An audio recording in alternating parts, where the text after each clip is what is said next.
Hello friends, नमस्कार। आप सभी का स्वागत है आपके अपने चैनल वनडे एग्जाम टारगेट पर। यहाँ पर हम लोग कवर कर रहे हैं, आप सभी को पता है, डेली 10 बजे आप सभी ध्यान दीजिए, डेली 10 बजे आप सभी की क्लास होती है। और यहाँ पर हम लोग कवर करते हैं इस समय, अभी प्रेजेंट टाइम में कवर कर रहे हैं पूरा जीएस जीके का पूरा मिक्स क्वेश्चन का कलेक्शन है। और साथ ही साथ में ये जो कलेक्शन आप देखेंगे ना, मतलब एकदम से सुपर डुपर, मतलब मोस्ट इंपॉर्टेंट क्वेश्चन का कलेक्शन है। ऐसे नहीं है, super duper most important question का कलेक्शन। ठीक,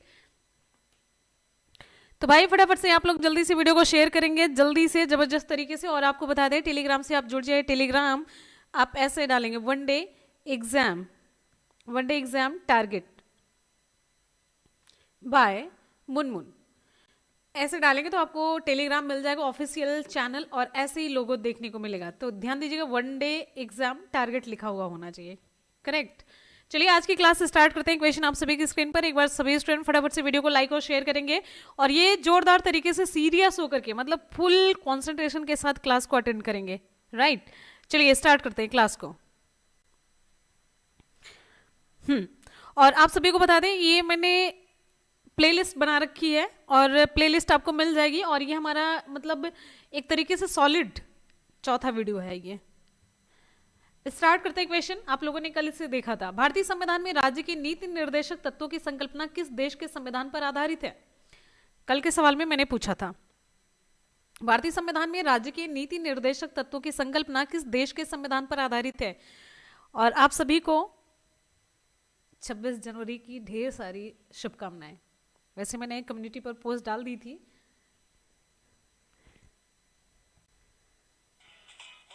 एक तरीके से ये ना हमारे लिए बहुत बड़ा त्योहार होता है, ये समझते रहिए। जैसे होली दीपावली होती है ना, एक अंदर से एक अलग सा जोश होता है, जुनून होता है, मतलब बहुत अच्छा लगता है। और हम भगवान से प्रे करते हैं एक अच्छी सी विश आप लोगों के लिए, कि आप लोग भी अगले साल अपने अपने स्कूल में पहुंचिए भाई। 26 जनवरी अपने स्कूल में मनाइए, और एक टीचर के तरीके से मनाइए। चलिए स्टार्ट करते हैं आज की क्लास को। क्वेश्चन आप सभी की स्क्रीन पर।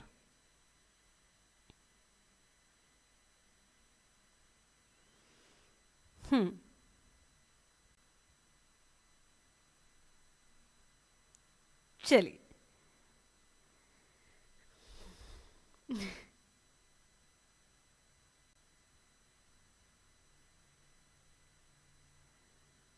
ओके, विकल्प यहाँ पर आपका बी से हो जाता है, आयरलैंड है। राज्य के नीति निर्देशक तत्व जो है, ये किस भाग में वर्णित है? भाग 4 में। कल मैंने आपको बताया था भाग 4 में वर्णित है, और इनको आयरलैंड के संविधान से लिया गया है। और ये संविधान में भाग 4 तो हो गया, अनुच्छेद कौन सा होगा? अनुच्छेद 36 से लेकर के 51 तक वर्णित है। और कल ही मैंने बताया था आपको आयरलैंड से क्या क्या लिया गया है। भारत में जो राष्ट्रपति के निर्वाचन की पद्धति है, साथ ही में ये राज्यसभा के कुछ सदस्यों का मनोनयन, ये सभी आयरलैंड के संविधान से लिए गए हैं। आगे बढ़ेंगे, अगला क्वेश्चन हमारा है, भारत में राष्ट्रपति की मृत्यु, पद त्याग अथवा हटाए जाने पर पद से हुई रिक्ति को भरने की समय सीमा क्या है? क्वेश्चन देखिए, भारत में राष्ट्रपति की मृत्यु, पद त्याग अथवा हटाए जाने पर पद से हुई रिक्ति को भरने की समय सीमा 1 माह, 9 माह, 3 माह या फिर 6 माह। कौन सा विकल्प आपका सही होगा? इसका सही जवाब हो जाता है विकल्प आपका डी से होता है, 6 माह है। राष्ट्रपति के पद की समाप्ति सीमा, जब मतलब समाप्ति किस तरीके से हो सकती है? एक तो मैंने बताया था 5 वर्ष की अवधि पर समाप्ति हो, मृत्यु हो जाए, या फिर महाभियोग लगाया जाए, तो 6 महीने के पहले ही इनके पद को भर लिया जाना चाहिए। करेक्ट, विकल्प यहां पर आपका डी सही होता है। आगे बढ़ेंगे, अगला क्वेश्चन। चलिए भाई, सर्वसम्मति से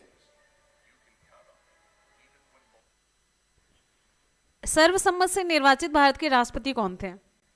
कोई बात नहीं, एक दो क्वेश्चन रिपीट हो जाता है, कोई दिक्कत नहीं ना।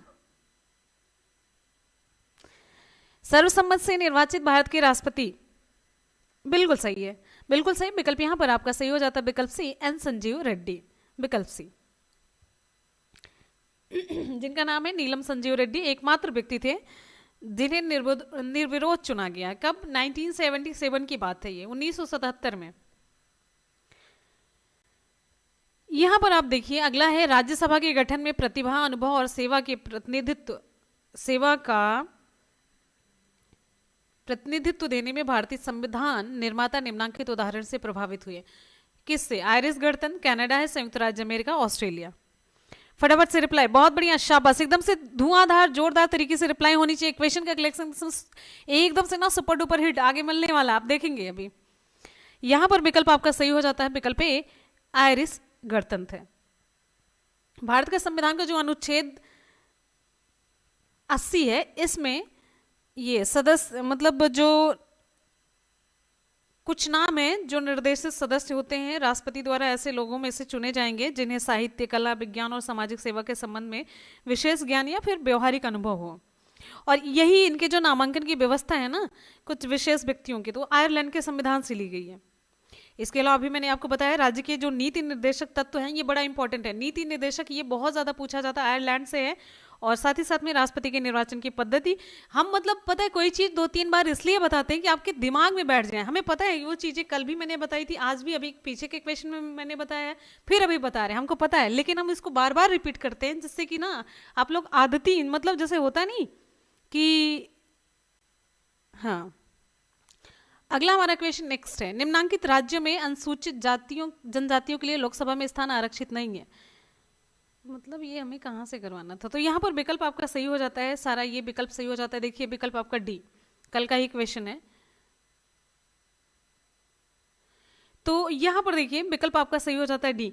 यहाँ पर मैंने आपको कल भी बताया था लोकसभा में जो केरल है, तमिलनाडु, कर्नाटक, केरल है, तमिलनाडु, और साथ ही साथ में आप सिक्किम देखेंगे, पंजाब देखेंगे, और हिमाचल प्रदेश है, हरियाणा है, गोवा है, इन सभी राज्यों में अनुसूचित जनजाति के लिए कोई सीट आरक्षित नहीं है।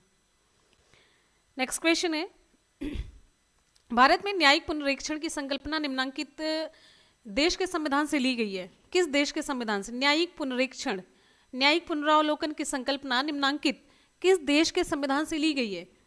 इसका सही जवाब क्या होगा? यहां पर हमारा विकल्प सही हो जाता है, विकल्प ये है संयुक्त राज्य अमेरिका। विकल्प आपका बी से होता है, संयुक्त राज्य अमेरिका है।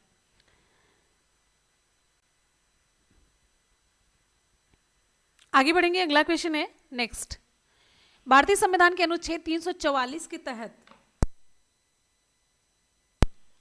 भारतीय संविधान के अनुच्छेद 344 के तहत प्रथम राजकीय भाषा आयोग का गठन हुआ था। भारतीय संविधान के अनुच्छेद 344 के तहत प्रथम राजकीय भाषा आयोग का गठन कब हुआ था? यहां पर देखिए 1955 इसका सही जवाब होता है। अगर नहीं कुछ पता है कम से कम 1955 है तो विकल्प तरफ बढ़ सकते हैं आप लोग, लेकिन अगर 1955 सब में दिया है तो वीजी खेर की अध्यक्षता में किया गया था। आपको मैंने बताया था संविधान में राष्ट्रपति को राजभाषा से संबंधित कुछ विषयों में सलाह देने के लिए एक आयोग और एक संसदीय समिति की नियुक्ति का उपबंध किया गया है, और ये उपबंध किस अनुच्छेद के तहत किया गया है? 344 के तहत किया गया है। प्रथम राजभाषा आयोग 1955 में श्री वीजी खेर की अध्यक्षता में गठित किया गया। आयोग ने अपना प्रतिवेदन जो दिया था 1956 में दिया था, 1956 में दिया था, और संसद के समक्ष 1957 को प्रस्तुत किया गया, और फिर उसके बाद से इसकी मतलब अपना टेस्ट वगैरह होता है, फिर उसके बाद ये आगे बढ़ता है। करेक्ट।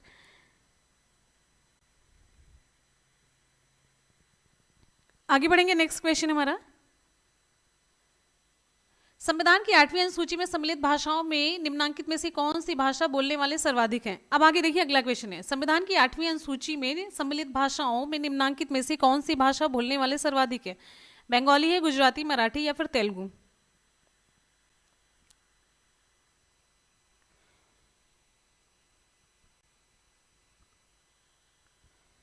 इसका सही जवाब हो जाता है विकल्प डी, तेलुगु है।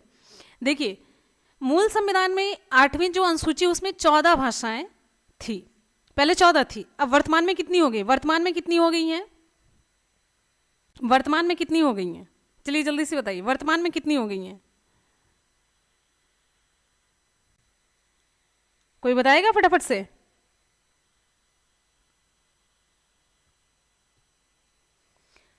चलिए वर्तमान में भाषाओं की संख्या हो गई है भाई 22 है, ठीक है।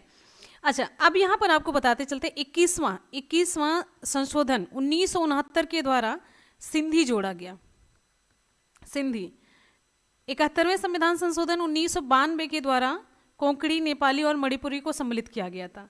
और 92 में संविधान संशोधन के द्वारा 2003 में बोडो था, संथाली, डोंगरी, मैथिली को जोड़ा गया। और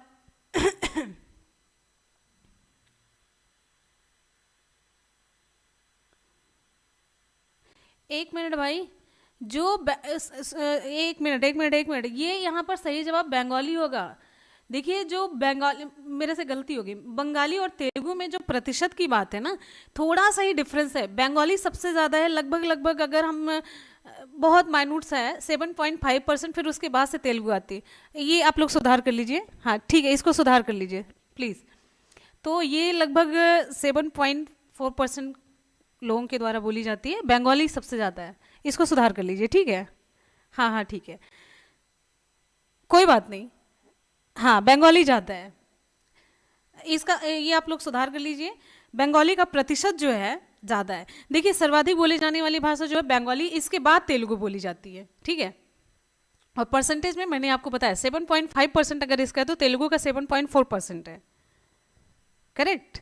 चलिए आगे बढ़ेंगे, अगला क्वेश्चन, अगला क्वेश्चन आपको मिलेगा, अभी पूरा नया क्वेश्चन मिलेगा। निम्नांकित में से कौन संविधान के 42वें संशोधन द्वारा नीति निर्देशक तत्वों में नहीं जोड़ा गया? ये इंपॉर्टेंट क्वेश्चन बहुत ज्यादा है। निम्नांकित में से कौन संविधान के 42वें संशोधन द्वारा नीति निर्देशक तत्वों में नहीं जोड़ा गया है, आपको बताना है यहाँ पर, ये बहुत इंपॉर्टेंट क्वेश्चन है। शोषण से बच्चों और वयस्कों की सुरक्षा, समान न्याय और निःशुल्क कानूनी सलाह, समान आचार संहिता, उद्योगों के प्रबंधन में श्रमिकों की भागीदारी।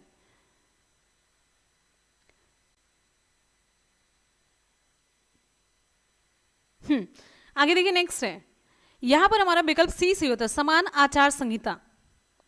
42वां संविधान संशोधन 1976 में भाग 4 में कुछ बदलाव किया गया था, तो कुछ नए निर्देश जोड़ करके संविधान के समाजवादी ढांचे को मतलब बढ़ाया गया था, समाजवादी ढांचे की तरफ मतलब वो संविधान को बढ़ाया गया।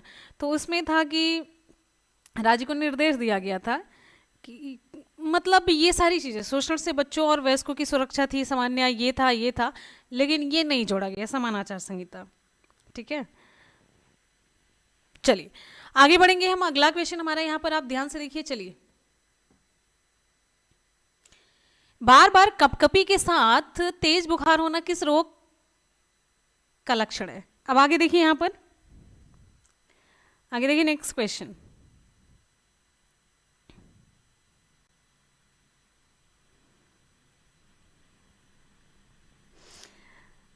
आगे आ जाइए, अगला क्वेश्चन।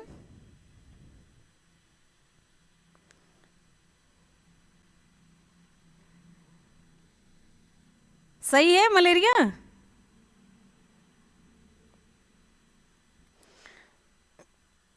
चलिए इसका सही जवाब लगा देते हैं, मलेरिया। अच्छा ये बताइए, मलेरिया किसकी वजह से होता है? मलेरिया किसकी वजह से होता है? विकल्प में आपके जीवाणु मैंने दे दिया, जीवाणु दे दिया, विषाणु दे दिया, जीवाणु, विषाणु, कवक, प्रोटोजोआ। किसकी वजह से मलेरिया होता है? किसकी वजह से मलेरिया होता है? चलिए जल्दी से बताइए।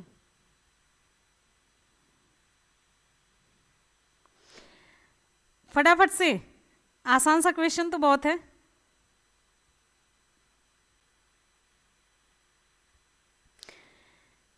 बिल्कुल सही है, ये प्रोटोजोआ की वजह से होता है। सभी बच्चे रिप्लाई करेंगे, सभी बच्चे, प्रोटोजोआ की वजह से होता है। और प्रोटोजोआ में ये प्लाज्मोडियम है, प्लाज्मोडियम, प्लाज्मोडियम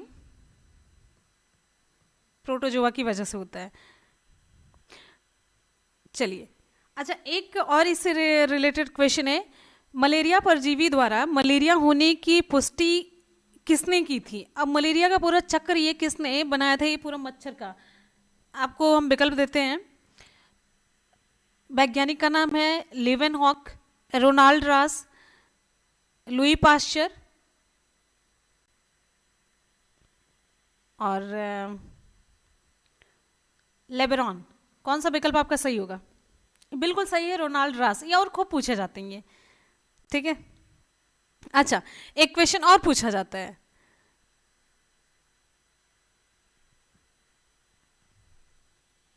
किस मच्छर के काटने से होता है? मच्छर, मच्छर का नाम मादा एनाफ्लीज। चलिए आगे बढ़ते हैं, नेक्स्ट हमारा क्वेश्चन, और इसमें आरबीसी नष्ट होने लग जाता है। अगला, खाद्य पदार्थों में दुर्गंध आने का मुख्य कारण वसा और तेलों का क्या है? खाद्य पदार्थों में दुर्गंध आने का मुख्य कारण वसा और तेलों का क्या है? हाइड्रोलिसिस है, ऑक्सीकरण है, शोधन है, अवकरण है? कौन सा सही होगा? चलिए फटाफट से आप लोग बताते रहिए, रिप्लाई आप लोगों की एकदम से जानदार तरीके से आनी चाहिए। खाद्य पदार्थों में दुर्गंध आने का मुख्य कारण, इसका मुख्य कारण ऑक्सीकरण, विकल्प आपका बी सही होता है। आपका सुपर टेट ना, ये जो यूपी टेट वो ये सब बच्चे हैं, इसका बाप है ये एग्जाम, ये जान लीजिएगा। देखिए, जब खाद्य पदार्थ में उपस्थित वसा या तेल के कारण इसका ऑक्सीकरण होता है, ऑक्सीडेशन होता है, तो इसका जो स्वाद होता है, इसका रंग, भोज्य पदार्थ का गंध, ये सभी परिवर्तित हो जाता है और इसी को कहते हैं रेंसिडिटी, यानी कि बासी होना कहते हैं। जानते हैं बासी होना, जब वो खराब हो जाता है यानी कि उसमें ऑक्सीकरण की प्रक्रिया हो जाती है। सिंपल सा ये समझिए आप, करेक्ट? हाँ। और एक और इंपॉर्टेंट क्वेश्चन यहाँ पर बनता है, जब खाद्य पदार्थों का ऑक्सीकरण होता है तो खाद्य पदार्थों के ऑक्सीकरण होने से रोकने के लिए नाइट्रोजन गैस का उपयोग किया जाता है। क्वेश्चन पूछा गया है तो नाइट्रोजन गैस का उपयोग किया जाता है, ठीक है। और एक क्वेश्चन है, बासी होने से बचाने के लिए खाद्य पदार्थ में BHT, जानते हैं, इसको जोड़ा जाता है। अब ये पूछेंगे BST क्या है? BST जानते हैं क्या है? BST butylated, butylated. हम कोई भी क्वेश्चन ऐसा आपको नहीं बता रहे हैं कि जो मतलब पूछा ना गया, ये एग्जाम में पूछा गया है। ब्यूटाइलेटेड हाइड्रोक्सी टोलुइन, टोलुइन को जोड़ा जाता है, ठीक है। चलिए अब यहां से रिलेटेड एक क्वेश्चन और आपके एग्जाम में पूछा गया, जानते हैं क्या? जब आप सेब काट देते हैं, सेब काट करके रख देने से वो जो काला पड़ जाता है, किस वजह से काला पड़ता है? काला पड़ता है ना, सेब को कहाँ पे जाता है? सेब को काट करके टिफिन वगैरह में ले नहीं जाया जाता, खड़ा सेब ले जाया जाता है पूरा। तो सेब को काट कर रखने पर उसका जो काला होना है वो भी ऑक्सीकरण है, और ये लौ ऑक्साइड के बनने के कारण होता है सेब में, ठीक। चलिए, और एक और इंपॉर्टेंट क्वेश्चन आप लोगों को जरूर मिला होगा, खाद्य पदार्थों के संरक्षण के लिए किसका प्रयोग किया जाता है? मिला है कि नहीं आप लोग बताइएगा। खाद्य पदार्थों के संरक्षण के लिए किसका प्रयोग किया जाता है? किस, देखिए पहला क्वेश्चन है सोडियम हाइड्रोक्साइड, विकल्प है sodium hydroxide, sodium bicarbonate Na2CO3, तीसरा है बेंजोइक अम्ल। कौन सा सही होगा? खाद्य पदार्थों के संरक्षण के लिए किस अम्ल का प्रयोग किया जाता है? चलिए बिल्कुल सही जवाब है बेंजोइक अम्ल, या फिर हम कह सकते हैं ये भी आता है सोडियम बेंजोएट का भी प्रयोग किया जाता है, करेक्ट, बहुत बढ़िया, ठीक है। चलिए भाई आगे बढ़ते हैं, और क्या हुआ, एक बार जितने भी स्टूडेंट वीडियो को देख रहे हैं फटाफट से दिल से वीडियो को लाइक और शेयर करेंगे, और आप सभी की 10 बजे डेली क्लास होती, धुआंधार क्लास आपको बनाना है। इतने सारे क्वेश्चन यहाँ पर हमने तैयार करा दिए, और यहीं पर अगर हम, चलिए अब ज्यादा हो जाएगा, आगे बढ़ते हैं अगले क्वेश्चन की तरफ। नेक्स्ट है, भारत के निम्नलिखित स्वतंत्रता सेनानियों में से किसे सीमांत गांधी के नाम से जाना जाता है? किसे सीमांत गांधी के नाम से जाना जाता है? खान अब्दुल गफ्फार खान, बदरुद्दीन तैयबजी, मुख्तार अहमद अंसारी, मौलाना अब्दुल कलाम आजाद। फटाफट से रिप्लाई करते रहिए, बहुत बढ़िया, शाबाश। डेली आपकी 2 बजे और 10 बजे क्लास होगी, और 2 बजे ना कुछ सर बिजी थे तो नहीं हो पाई है। 10 बजे क्लास हमेशा कंफर्म है, 2 बजे, 10 बजे 2 बजे कंफर्म। यहां पर विकल्प आपका कौन सा सही? फटाफट से, बहुत बढ़िया, शाबाश, खान अब्दुल गफ्फार खान। भारत के स्वतंत्रता सेनानियों में से खान अब्दुल गफ्फार खान को हम सीमांत गांधी के नाम से जानते हैं, और यहीं पर खान अब्दुल गफ्फार खान से रिलेटेड हमने क्वेश्चन भी कराया है। तो यहां पर जब भी देखिए, खान अब्दुल गफ्फार खान ने एक खुदाई खिदमतगार, क्या नाम है? खुदाई खिदमतगार, खुदाई खिदमतगार नामक संगठन की स्थापना की थी। कब की थी? 1929 में, जानते रहिए। और ये संगठन और किस नाम से जाना जाता है? विकल्प आप सभी के सामने, सफेद कुर्ती, लाल कुर्ती, पीली कुर्ती, हरी कुर्ती। किस कुर्ती के नाम से जाना जाता है? चलिए जल्दी से बताइए कमेंट सेक्शन में फटाफट से, कहते देर ना हो, आप लोगों की रिप्लाई आ जानी चाहिए। हमेशा ये सोचिए कि आपकी तैयारी ना किसी एकदम से आगे बढ़ने के लिए आप हमेशा तैयार हो रहे हैं। जहां आप लोग रिलैक्स हो गए ना, तुरंत होता है ना, जहां आपने आराम कर लिया फिर उसके बाद शरीर आपका ये साथ नहीं देता कि फिर आगे मेहनत करने के लिए आप तैयार हो जाएं। बिल्कुल। तो इसे लाल कुर्ती दल के नाम से भी जाना जाता है। खुदाई जो खिदमतगार है लाल कुर्ती दल के नाम से भी जाना जाता है। और इन्हें 1987 में 1987 में भारत का सर्वोच्च नागरिक सम्मान भारत रत्न से भी सम्मानित किया गया। अब आप सोचेंगे कि हम ये क्यों बता रहे भारत रत्न से सम्मानित किया गया। पूछा जाता है निम्नलिखित में से किसे भारत रत्न नहीं मिला है। अब जब आप जानते रहेंगे कि इन्हें मिला है तभी तो आप नहीं वाले पे पहुंच पाएंगे ना। और एक चीज और, इनका संस्मरण है, इनका एक संस्मरण है जिसका नाम है माई लाइफ एंड स्ट्रगल। यहां पर बताते हैं इनका संस्मरण है माई लाइफ, नोट करते चलिएगा, my life and struggle, my life and struggle, ये इनका संस्मरण है। करेक्ट। अच्छा आगे बढ़ते हैं। यहां पर बदरुद्दीन तैयब से रिलेटेड एक क्वेश्चन खूब पूछा जाता है कि भारतीय राष्ट्रीय कांग्रेस के प्रथम मुस्लिम अध्यक्ष कौन थे। भारतीय राष्ट्रीय कांग्रेस के प्रथम मुस्लिम अध्यक्ष कौन थे। तो यहां पर नाम आप देंगे बदरुद्दीन तैयब जी थे। और इन्होंने किस अधिवेशन की अध्यक्षता की थी, किस अधिवेशन की अध्यक्षता की थी। जितने क्वेश्चन पूछते जाना आप लोग फटाफट से बताते चलिए किस अधिवेशन की अध्यक्षता की थी। तो मद्रास में अधिवेशन हुआ था 1887 का, इसकी अध्यक्षता इन्होंने की थी। राइट। चलिए और यहां पर मौलाना अब्दुल कलाम आजाद से रिलेटेड एक क्वेश्चन पूछा जाता है कि मौलाना अब्दुल कलाम आजाद भारतीय राष्ट्रीय कांग्रेस के सबसे युवा अध्यक्ष माने जाते हैं। तो युवा अध्यक्ष में मौलाना अब्दुल कलाम आजाद का नाम आता है। और ये विशेष अधिवेशन जो दिल्ली का हुआ था 1923 में, इसकी अध्यक्षता इन्होंने की थी। राइट। आगे बढ़ेंगे। अगला क्वेश्चन हमारा नेक्स्ट क्वेश्चन आप सभी देखेंगे। गवर्नर जनरल लॉर्ड डलहौजी ने किस साम्राज्य को चेरी कहा था। गवर्नर जनरल लॉर्ड डलहौजी ने किस साम्राज्य को चेरी कहा था। आपको बताना है विकल्प आपका कौन सा सही होगा। बहुत बढ़िया, शाबाश, एकदम से बहादुर बच्चे। गवर्नर जनरल लॉर्ड डलहौजी ने किस साम्राज्य को चेरी कहा था। विकल्प यहां पर आपका सही हो जाता है, गवर्नर जनरल लॉर्ड डलहौजी ने।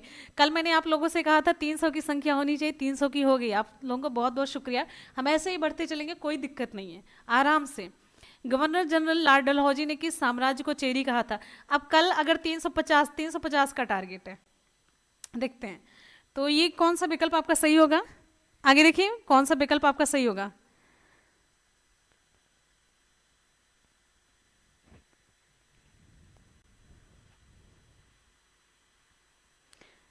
आप लोग हैं।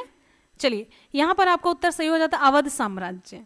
यहां पर विकल्प आपका सही होता अवध साम्राज्य। गवर्नर जनरल लॉर्ड डलहौजी इसने अवध साम्राज्य को चेरी कहा था।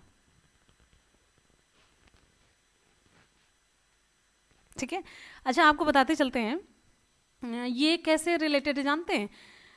गवर्नर जनरल लॉर्ड डलहौजी ने अवध के रियासत के बारे में एक कथन कहा था। ये गिलास फल जो है चेरी के लिए कहा था। इनका ये कथन है, कोटेशन है, ये गिलास फल यानी कि चेरी एक दिन हमारे ही मुंह में गिरेगा। तो यही चेरी, एक क्वेश्चन वहीं से पूछ लिया गया है या फिर मैंने बना दिया है, तो ये अवध साम्राज्य को कहा गया। ठीक है। चलिए और फिर ये 1851 की बात थी। 1856 में अवध रियासत को ब्रिटिश साम्राज्य का अंग घोषित कर दिया गया था। और ये तो क्वेश्चन इंपॉर्टेंट नहीं, ये ज़्यादा है जो हम आगे आपको बताने चल रहे हैं। 1857 का जब विद्रोह हुआ था ना, सैनिक विद्रोह, तो अवध में विद्रोह का नेतृत्व किसने किया था। बेगम हजरत महल ने। और हजरत महल को महक परी के नाम से भी जाना जाता है। क्या आप लोग ये जानते थे महक परी के नाम से जाना जाता है। चलिए आगे बढ़ेंगे। अगला क्वेश्चन हमारा नेक्स्ट है, तो दिखता नहीं है कुछ। चलिए भाई अगला क्वेश्चन, भारतीय संविधान के किस अनुच्छेद में हिंदी को आधिकारिक भाषा घोषित किया गया है।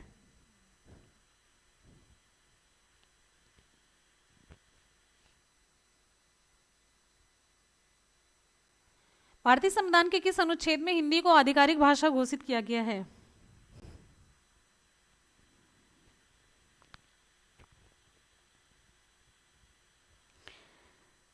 आगे आ जाइए। विकल्प यहां पर आपका सही हो जाता है, जग जाहिर वाला क्वेश्चन है, विकल्प आपका बी सही होता है, अनुच्छेद 343 से। भारतीय संविधान के अनुच्छेद 343 में हिंदी को आधिकारिक भाषा घोषित किया गया है। और आपको बताते चलते हैं अनुच्छेद 21 का में क्या कहा गया है। 21 का किससे रिलेटेड है, कोई बताएगा 21 का किससे रिलेटेड है। 21 का में शिक्षा को मौलिक अधिकार बताया गया है, शिक्षा को मौलिक अधिकार बताया गया। हाँ। अनुच्छेद 360 के तहत क्या है? वित्तीय आपात का उपबंध है। अच्छा, 370 में क्या था? 370 में, चलिए आगे बढ़ते हैं। अगला क्वेश्चन, 1932 ईस्वी में अखिल भारतीय हरिजन संघ की स्थापना किसने की थी? 1932 ईस्वी में अखिल भारतीय हरिजन संघ की स्थापना किसने की थी? Mahatma Phule, doctor B are Ambedkar, Mahatma Gandhi, Jagjivan Ram, किसने की थी? 1932 में, बड़ा इंपॉर्टेंट क्वेश्चन है। 1932 में अखिल भारतीय हरिजन संघ की स्थापना किसने की थी? इसका सही जवाब हो जाता है महात्मा गांधी ने की थी। ठीक है। अच्छा, महात्मा गांधी के द्वारा कौन सी पत्रिका निकाली गई? बड़ी ज्यादा पूछी जाती है। इंडिया टुडे, हरिजन उत्थान, हरिजन पत्रिका, कौन सी निकाली गई थी? महात्मा गांधी की पत्रिका का नाम आपको बताना है। चलिए जल्दी से एक बार सभी स्टूडेंट वीडियो को लाइक और शेयर करेंगे भाई, जोरदार तरीके से, जल्दी से। यहां पर विकल्प आपका सही हो जाता है हरिजन। हाँ, चलिए भाई, सही जवाब है। अच्छा, दलित को इन्होंने हरिजन कहा था।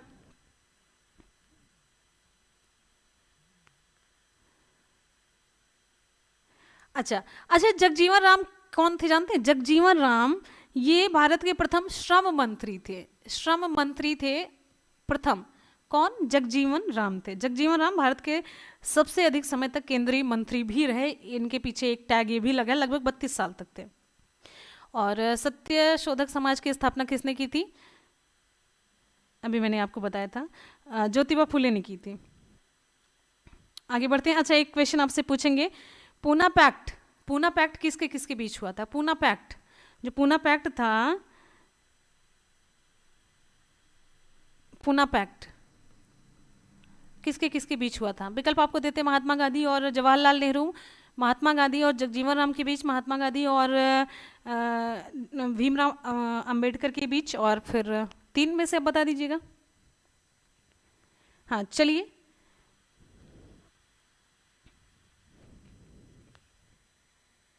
बिल्कुल सही। और आपको मैंने बताया था, इस समझौते के तहत दलित वर्गों हेतु राज्य के विधानमंडल में 71 के स्थान पर कितने 147 सीटें और केंद्रीय विधानमंडल में 11% के स्थान पर 18% सीटें इनके लिए आरक्षित कर दी गई थी। राइट, पूना पैक्ट में हुआ था। अब आगे बढ़ेंगे। अगला क्वेश्चन हमारा नेक्स्ट देखिए, निम्नलिखित पहाड़ियों में से किसकी पश्चिमी सीमा पर भारतीय रेगिस्तान है? बड़ा इंपॉर्टेंट सा क्वेश्चन है, ध्यान से आप सोचेंगे तभी रिप्लाई कर पाएंगे। निम्नलिखित पहाड़ियों में से किसकी पश्चिमी सीमा पर भारतीय रेगिस्तान है? चलिए भाई फटाफट से, शाबाश, बिल्कुल सही जवाब है। आगे यहाँ आगे बढ़िए। अगला क्वेश्चन हमारा, तो ये सही हो जाता है अरावली है। विकल्प आपका यहाँ पर ये सही होता है अरावली है। अरावली पहाड़ियों की पश्चिमी सीमा पर भारतीय रेगिस्तान है। और ये आपको बताते चलते, जो अरावली है उत्तर भारतीय पर्वतमाला है, और ये राजस्थान के पूर्वोत्तर क्षेत्र से दक्षिण, जो दिल्ली का दक्षिण हिस्सा है ना, वहां तक फैली हुई है अरावली। तो राजस्थान, ये भारतीय रेगिस्तान राजस्थान है, तो अरावली के उस पे है। राजस्थान के पूर्वोत्तर क्षेत्र से लेकर के दिल्ली के दक्षिण हिस्से तक ये पूरी फैली हुई है। और एक क्वेश्चन अरावली से रिलेटेड पूछा जाता है, प्राचीनतम पर्वत अरावली है। अच्छा, यहाँ पर आपको एक क्वेश्चन बताना है, अरावली का सर्वोच्च जो पर्वत शिखर है वो कौन सा है? अरावली का सर्वोच्च पर्वत शिखर, बिना ऑप्शन के ही आप लोग जल्दी से रिप्लाई करेंगे। सबसे, हाँ, अरावली का सर्वोच्च, अच्छा बहुत बढ़िया भाई, हमारे पूछने से पहले आप लोगों की रिप्लाई आ रही, गुरु शिखर है। ठीक, करेक्ट। अच्छा, ये बताइए अरावली पर्वत श्रृंखला का कोई एक दर्रा आप बता सकते हैं? कोई भी एक दर्रा। चलिए हम आपको यहाँ पर विकल्प देते हैं, अरावली पर्वत श्रृंखला का कोई एक दर्रा बताइए। एक हम आपको विकल्प देते हैं, देसुली नाल, हाथी दर्रा, परवेलिया दर्रा, शिवपुर घाट, सोमेश्वर नाल दर्रा, कौन सा यहाँ पर सही होगा? कोई बता सकता है? अरावली पर्वत श्रृंखला के दर्रे ये सारे हैं, आपको बस बताना था। अरावली पर्वतमाला राजस्थान को उत्तर से दक्षिण 2 भागों में बांटती भी है। और आगे बढ़ेंगे। अगला क्वेश्चन हमारा नेक्स्ट है, ग्रीन हाउस गैसें कौन सी हैं? ग्रीन हाउस गैसें, हाँ सभी है, सभी है। ग्रीन हाउस गैसें कौन सी है? ग्रीन हाउस गैसें, विकल्प आपका कौन सा सही होगा? चलिए, विकल्प कौन सा सही होगा? ग्रीन हाउस गैसें। शाबाश, ये किसी का नहीं गलत होगा। हाँ, ये ग्रीन हाउस तो आप लोग घोल घोल के पी चुके हैं, हमको लगता है ग्रीन हाउस आपके अंदर भर गया है। तो ग्रीन हाउस गैसें कार्बन मोनोऑक्साइड है, मीथेन है, नाइट्रोजन का ऑक्साइड है। अच्छा, ग्रीन हाउस प्रभाव के कारण क्या होता है? पेड़ पौधों में वृद्धि होती है और फिर यह पृथ्वी का तापमान बढ़ता है, या फिर बड़ी अच्छी सी हवा चलती है। विकल्प कौन सा सही होगा? ये नाइट्रोजन जो ऑक्साइड है ना, इसकी वजह से वायुमंडल, मतलब अगर वायुमंडल में उपस्थित रहती है तो प्रकाशिक, जो प्रकाश रासायनिक धूम कोहरा बनता है, तो इसी की वजह से बनता है। आल हो जाएगा, बट आल नहीं होगा यहाँ पर। वो हो जाता है कि मतलब वो टेम्परेचर बढ़ जाता है। और विश्व में ग्रीन हाउस गैस का सबसे बड़ा उत्पादक देश कौन सा है? अमेरिका है, चाइना है, अपना इंडिया तो है नहीं, या फिर इधर का ये हो जाता है जापान है। चलिए, अच्छा यहीं से रिलेटेड एक क्वेश्चन पूछेंगे। जो क्योटो प्रोटोकॉल था, क्योटो प्रोटोकॉल ये किससे संबंधित था? क्योटो प्रोटोकॉल आपके एग्जाम में पूछा गया है, क्योटो प्रोटोकॉल, और हमने न जाने कितनी बार पढ़ा है। क्योटो प्रोटोकॉल किससे संबंधित है? चाइना हुई। आगे बढ़ते हैं, नेक्स्ट क्वेश्चन हमारा अगला।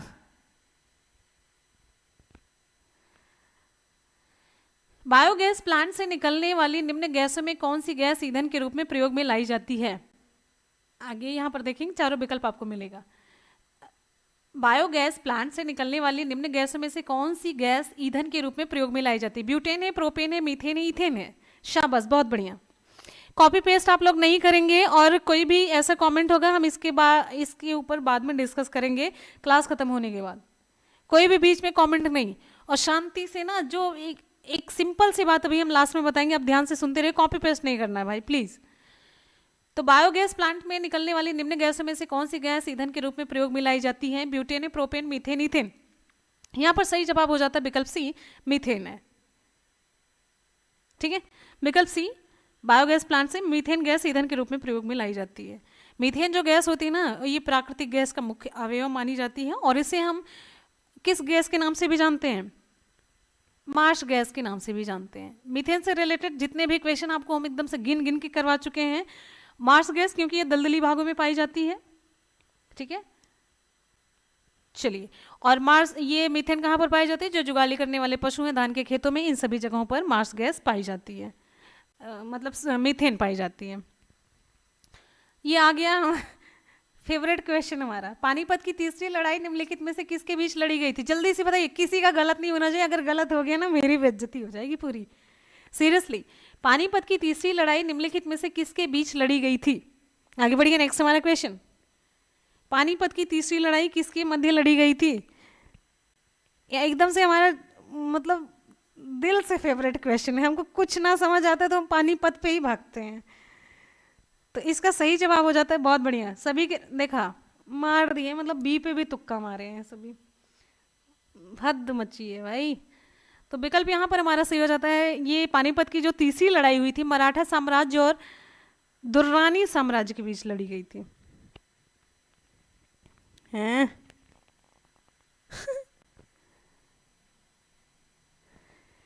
देखिए, पानीपत की जो तीसरी लड़ाई हुई थी ना, 14 जनवरी 1761 को हुई थी, जिसमें मराठा सेना के नेतृत्व किसने किया था जानते हैं? सदाशिवराव भाऊ ने किया था, और दुर्रानी साम्राज्य का नेतृत्व अहमद शाह अब्दाली ने किया था। अहमद शाह अब्दाली और इधर सदाशिवराव भाऊ, दोनों ने नेतृत्व किया था, अलग अलग साम्राज्य क्रमशः मैंने आपको बताया। ठीक है, और ये जो लड़ाई हुई थी पानीपत की तीसरी लड़ाई ना, इसमें किसकी हार हुई थी? मराठों की इसमें पराजय हुई थी। और आपको बताना है पानीपत का मैदान कहाँ पर है। उत्तर प्रदेश में है, हरियाणा में है, मध्य प्रदेश में, महाराष्ट्र में है। सब तुक्काबाज हैं, एकदम से सीरियसली बता रहे हैं। ये मैंने, अच्छा ये डिटेल कभी शायद नहीं आया होगा, तभी आप लोग एकदम से गलती कर रहे हैं। आगे बढ़ते नेक्स्ट है। तो ये बताइए हाँ बिल्कुल सही, हरियाणा में। कहाँ पर है भाई? हरियाणा में, जहाँ पर लिंगानुपात ना बड़ा कम हुआ है लड़कियों का। आगे बढ़ते हैं, अगला क्वेश्चन, और वन भी बड़े कम है। नेक्स्ट क्वेश्चन है, डीपीटी वैक्सीन में पी किसे संदर्भित करता है? डीपीटी है ना, डीपीटी वैक्सीन, तो इसमें डीपीटी, आगे बढ़िए, डीपीटी में पी किसे संदर्भित करता है? और बहुत ज्यादा अगर आप लोग थोड़े से जानकार हैं, कोई ना तेज है, सब खाली तुक्केबाज हो, कुछ बात नहीं, कुछ एकदम बतकही करने वाले हैं, खाली पंचायती हैं सब। चलिए भाई आगे बढ़ते हैं, नेक्स्ट फटाफट से आप लोग रिप्लाई करते रहिए एकदम से जो जानदार तरीके से। डीपीटी वैक्सीन में पी किसे संदर्भित करता है? तो डीपीटी में पी जो है पर्ट्यूसिस, डीपीटी, डी से डिप्थीरिया, पी से पर्ट्यूसिस और टी से टिटनेस। तो फुल फॉर्म देख लीजिए, जब भी कभी पूछा जाएगा ना तो पी पूछ लिया अगर, पर्ट्यूसिस बताया, डी पूछ लिया अगर, डॉक्टर ना बता के चले आए। हाँ, तो ये हो जाता है डीपीटी, डिप्थीरिया, पर्ट्यूसिस और टिटनेस रोग के निवारण के लिए एक टीका लगाया जाता है। अच्छा ये बताइए, बीसीजी, बीसीजी का टीका किसकी रोकथाम के लिए लगाया जाता है? एड्स, टीबी, मलेरिया, पीलिया, किसके लिए? आगे बढ़िए, नेक्स्ट हमारा क्वेश्चन। ए भाई एक बार जल्दी आप लोग वीडियो को लाइक कर दीजिए, कंजूस मक्खी चूस, ऐसे बोलते ना, कंजूस मक्खी चूस, नहीं कोई बात नहीं, आप लोग पढ़ते रहिए। यहाँ पर बताइए, बीसीजी का टीका, बीसीजी का टीका ये लगता है टीबी की रोकथाम के लिए। और अगर मुख्य रूप से, मैंने टीबी विकल्प दिया था कि नहीं दिया था भाई? नहीं दिया था, तब भी आपको जान जाना चाहिए ना। टीबी को यक्ष्मा भी कहते हैं भाई, ये जान लीजिएगा ना, ये पता चले नया वर्ड आ जाए तो आप लोग एकदम से हैरान हो जाए। बीसीजी, अब यहां पर देख लीजिए, बीसीजी बैसिलस कॉलमेट ग्यूरिन लिख देते हैं, शुद्ध हिंदी में लिखते हैं, बैसिलस, वैसिलस, वैसिलस कॉलमेट ग्यूरिन। अब ये कभी पूछ लिया जाए ना फुल फॉर्म, तो अटकना नहीं है, बता देना है, ठीक, ये हो गया। अच्छा एक और क्वेश्चन बताइए, टीकाकरण का जनक किसे कहा जाता है? टीकाकरण की बात आई ना, तो टीकाकरण का जनक किसे कहते हैं? टीकाकरण का जनक किसे कहा जाता है? चलिए जल्दी से रिप्लाई करेंगे आप लोग, टीकाकरण का जनक किसे कहते हैं? टीकाकरण का जनक किसे कहते हैं? उत्तर आ जाता है आपका, विकल्प है लुई पाश्चर है, लुई पाश्चर, एडवर्ड जेनर है, ल्यूवेनहॉक है, आइवानोवास्की है। चार आपको मैंने बता दिया, चारों में से कौन सा सही है? क्या हुआ है सबको भाई? लुई पाश्चर कौन बोलिस?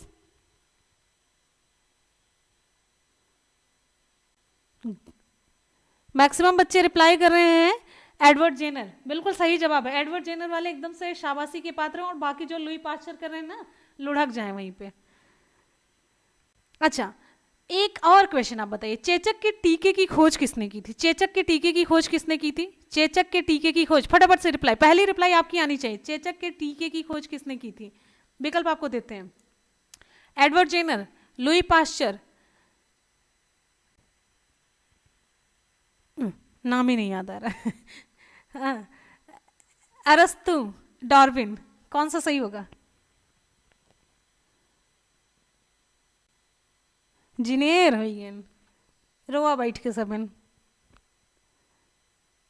हाँ, चेचक के टीके की खोज एडवर्ड जेनर ने ही की थी, बिल्कुल सही।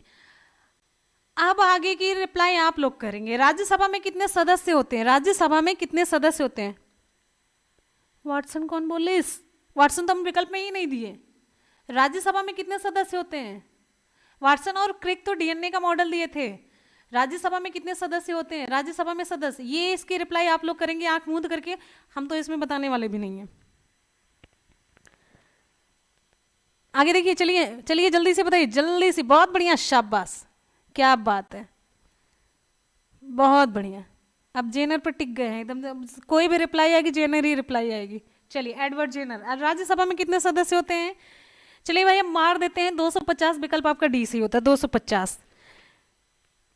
अच्छा ये बताइए, वर्तमान में राज्यसभा में कितने सदस्य हैं?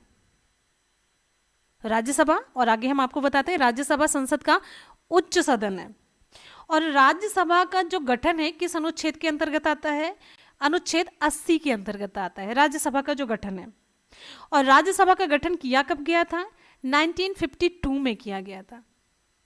और राज्यसभा में सर्वाधिक सदस्य किस राज्य से निर्वाचित होते हैं? आप बता सकते हैं?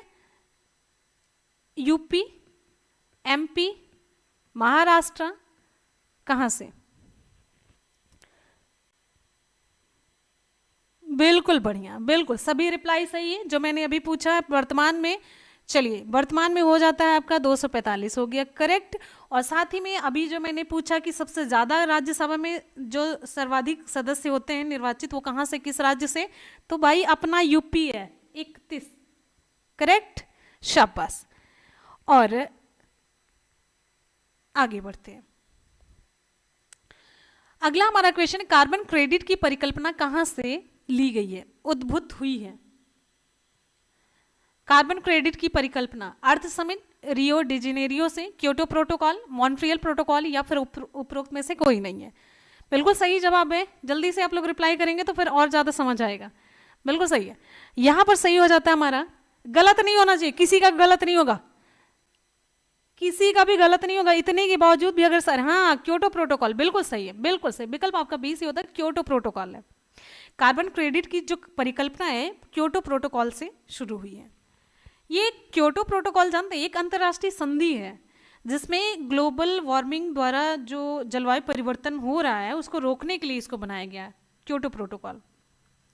क्योटो प्रोटोकॉल जापान के क्योटो में 1997 में अपनाया गया था और ये 2005 से लागू किया गया था। ठीक है, अच्छा ये बताइए मॉन्ट्रियल प्रोटोकॉल किससे संबंधित है? मॉन्ट्रियल प्रोटोकॉल, फटाफट से, जितनी चीजें आपको बताते चलते हैं ना, हाँ जितनी चीजें आपसे पूछते चलते हैं हम लोग फटाफट से रिप्लाई करते चला करिए।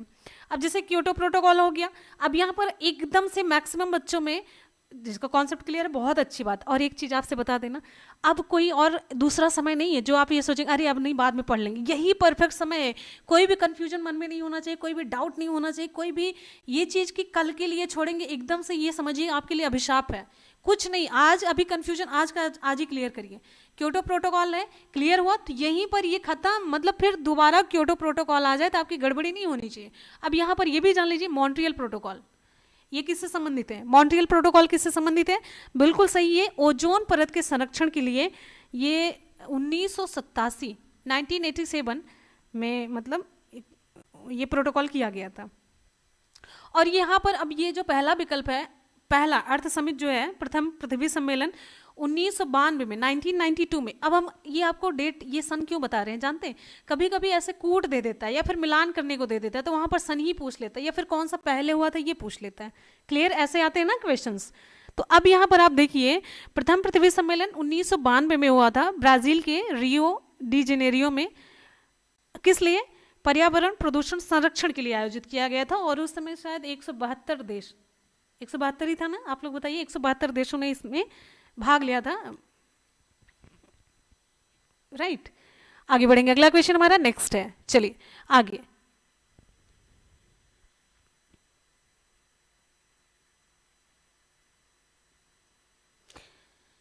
अगला क्वेश्चन, भारतीय संविधान के किस अनुच्छेद में अस्पृश्यता उन्मूलन के विषय में उल्लेख किया गया? अस्पृश्यता, ये कुछ ऐसे क्वेश्चंस होते हैं ना जो कि सामाजिक जागरूकता से रिलेटेड होते हैं, तो वो जरूर पूछे जाते हैं। सामाजिक जागरूकता से और जो कुछ सरकार की उपलब्धियां होती है वैसे क्वेश्चन। तो अस्पृश्यता एक अजीब सी चीज़ है जो कि बहुत ज़्यादा जोर शोर से चली थी। इसके लिए मतलब बहुत सारी होता नहीं है कि लोगों को तकलीफ होती है, तो उसका उन्मूलन बहुत बड़ी चीज़। पहले अब चीज़ें नहीं है, पहले कितनी गड़बड़ चीज़ें रही होंगी। तो ये सारे क्वेश्चन ना बड़े इंपॉर्टेंट होते हैं।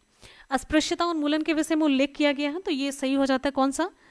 आपको मैंने कई बार कराया। तो ये अनुच्छेद 17 कहाँ पर है? विकल्प आपका डी से होता है। ठीक है, आंख मूंद करके अनुच्छेद जो 17 है ये अस्पृश्यता उन्मूलन के विषय में बताता है। तो अनुच्छेद 17 के अनुसार अस्पृश्यता मतलब नहीं करनी चाहिए। और अनुच्छेद 16 क्या कहता है? अवसर की समानता का प्रावधान है। अनुच्छेद 16 जो है अवसर की समानता का प्रावधान इसमें है। और अनुच्छेद 21 में प्राण और दैहिक स्वतंत्रता का प्रावधान है। अब बच रहा है अनुच्छेद 25। चलिए जल्दी से बताइए अनुच्छेद 25 क्या कहता है? एक रिप्लाई बड़ी सी है, अनुच्छेद 25। बहुत बढ़िया, बहुत बढ़िया, नाम भी नहीं ले सकते ऐसे है। अब आगे देखिए अनुच्छेद 25 में क्या कहा गया? ओके आगे, बहुत बढ़िया बहुत बढ़िया, एक रिप्लाई आई है, धार्मिक स्वतंत्रता, धार्मिक लिखा है तो हम समझ गए धार्मिक स्वतंत्रता का अधिकार प्रदान करता है, शाबाश, वेरी गुड। यहाँ पर हमने अनुच्छेद 25 पूछा, आपकी रिप्लाई भी सही है।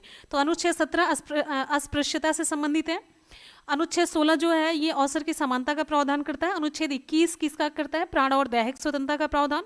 और अनुच्छेद जो 25 है इसके अंतर्गत धार्मिक स्वतंत्रता का अधिकार दिया गया है, राइट। आगे बढ़ेंगे, अगला क्वेश्चन हमारा नेक्स्ट। हाँ बिल्कुल, अच्छा हाँ 350 का, बहुत बढ़िया। आप लोग हैं ना तो मुझे कोई वो ही नहीं रहता, बड़ा एक वो कह सकते हैं ना कि आप एक, मुझे भी थोड़ा सा एक वो रहता है, जैसे कह सकते हैं कि अभिमान, ये शुद्ध कह सकते हैं। लक्ष्मीबाई राष्ट्रीय शारीरिक शिक्षा संस्थान कहाँ स्थित है, झांसी, पटियाला है, ग्वालियर है, इंदौर है। कल हम और एनर्जी के साथ आते हैं, और मतलब और भी क्लासेस हम देंगे, थोड़ी थ्योरी वाली क्लासेस जो कॉन्सेप्चुअल है। लक्ष्मीबाई राष्ट्रीय शारीरिक शिक्षा संस्थान कहाँ स्थित है, चलिए भाई ये मैंने ये भी पता नहीं कराया कि नहीं, विकल्प आपका सही होता है, ग्वालियर लगा लीजिए। लक्ष्मीबाई राष्ट्रीय शारीरिक शिक्षा संस्थान यहां पर है। चलिए, और एक क्वेश्चन हम आपसे पूछते हैं जो कि बहुत ज्यादा पूछा जाता है, सलीम अली पक्षी विज्ञान, सलीम अली पक्षी विज्ञान और प्राकृतिक इतिहास केंद्र ये कहां पर है। विकल्प में आपको दे देते हैं हम, चलिए हैदराबाद हो गया, कोयम्बटूर हो गया, चेन्नई हो गया, झांसी हो गया। चार आपको विकल्प मैंने दे दिया आपको फटाफट से। आगे देखिए नेक्स्ट हमारा है, गोवा कहाँ है भाई, अरे अरे अरे अरे, आगे आगे आगे आगे नेक्स्ट हमारा क्वेश्चन हमने पूछा, सलीम अली पक्षी विज्ञान और प्राकृतिक इतिहास केंद्र,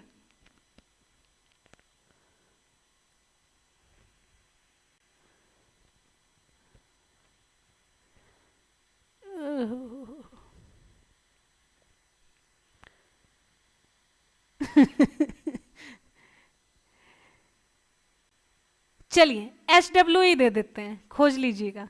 अच्छा दूसरा क्वेश्चन पूछते हैं, गणितीय विज्ञान संस्थान कहाँ पर है, गणितीय विज्ञान संस्थान, गणितीय विज्ञान संस्थान, गणितीय विज्ञान संस्थान कहाँ पर है, गणितीय विज्ञान संस्थान चेन्नई है, झांसी है, मुरादाबाद है, बांदा है। आगे देखिए नेक्स्ट हमारा क्वेश्चन, यहां पर गणितीय विज्ञान संस्थान कहां पर है, इसका सही जवाब हो जाता है चेन्नई, चेन्नई है। अच्छा एक बहुत इंपॉर्टेंट क्वेश्चन, फिर इसके बाद से अगले क्वेश्चन की तरफ बढ़ेंगे। क्वेश्चन हमारा ये है, भारतीय चारागाह और चारा अनुसंधान संस्थान कहां पर है, भारतीय चारागाह, भारतीय चारागाह,